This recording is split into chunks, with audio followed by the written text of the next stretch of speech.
мен өзүм ошол жакта иштеп келгем, билесиздер, аз болсо деле көп болсо деле иштеп келдим. Анан өзүм колум менен 700 сомдон берип алып жүрчүм. Если ал 700 сомду мен бербесем, мени тягымдан кысып, биягымдан кысып, уголовный деломдан кысып, баскан турганымдан кысчы.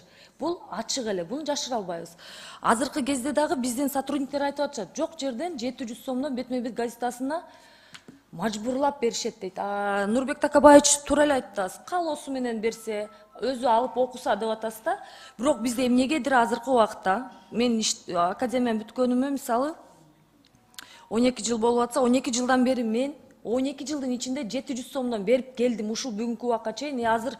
Азыр башкалар болсо айтып атышат, дагы эле токтоло элек берип атышат деп. Сиз айтып атасыз, каалоо боюнча берет деп. Эмне үчүн 700 сомдон мажбурлашат? 700 сом акча милициялар үчүн бул аябай эле чоң акча. Бизге билинбегени менен. Урматтуу Айгүл Абсаловна, бул жерде мажбурлоо эч кандай мажбурлоо болбойт. Мажбурлоо болуп атат. Система МВД ичинде болуп турган кабарлар менен өз таанышуу иретинде жазылып, акчасын төлөп, уже газетаны алып окуу бар. Мажбурлоо боюнча фактор болсо, анда бизге кайрылса болот. Рахмат. Тактап карап коюңуздар. Мен, значит, алдап атам да, өзүм 700 сомду бергеним, көзүм менен колум менен берип аткандан кийин мен алдабайм.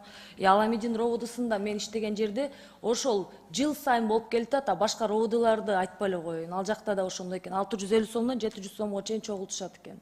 Сизге тактап маалымат беребиз. Ошондой дейм, тактап бересиздер да маалымат. Рахмат.